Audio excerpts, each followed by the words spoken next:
Rafale के लिए Ambala air force पूरी तरह से तैयार है। इस लड़ाकू विमान के लिए एयरबेस पर विशेष प्रबंध किए गए हैं। राफेल के आने से भारत की सीमाएं और अधिक सुरक्षित हो जाएंगी। राफेल की अंबाला एयरबेस पर तैनाती से एयरफोर्स की सैन्य शक्ति में भी इजाफा होगा। अंबाला से चंद मिनटों की उड़ान भरकर राफेल जरूरत पड़ने पर सीमा पर पहुंच जाएगा। गोल्डन एरो को देश में राफेल की पहली स्क्वाड्रन होने का गौरव मिला है। जिस राफेल पर दुनिया भर की निगाहें टिकी हैं, वह बुधवार को अंबाला में तैनात किए जाएंगे।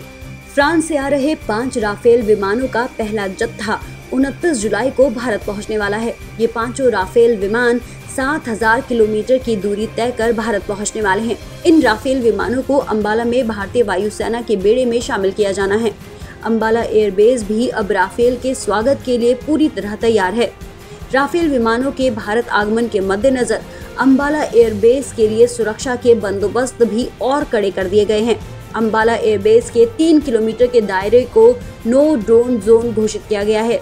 एयरबेस के 3 किलोमीटर के दायरे में ड्रोन पर पूरी तरह पाबंदी रहेगी। अगर इसका कोई उल्लंघन करता है तो उस पर एक्शन लिया जाएगा। लड़ाकू विमान राफेल की तैनाती चीन सीमा से लगभग 300 किलोमीटर दूर अंबाला एयरबेस में की जाएगी। इसके चलते अंबाला एयरबेस में राफेल को लेकर पुख्ता बंदोबस्त भी किए गए हैं। बता दें कि फ्रांस के साथ 36 राफेल विमानों को लेकर साल 2016 में समझौता हुआ था। इसके बाद भारत को मिलने वाले राफेल विमानों की ये पहली खेप है। हालांकि कोरोना संकट के चलते डिलीवरी लेट हो गई है।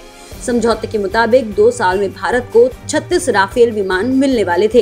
इंडियन एयरफोर्स के मुताबिक 5 राफेल जेट विमानों का पहला जत्था 29 जुलाई को भारत के अंबाला एयरबेस पर बेड़े में शामिल होने वाला है। हालांकि ये मौसम के अनुसार तय होगा। फाइनल इंडक्शन सेरेमनी अगले महीने के दूसरे पखवाड़े में होगी।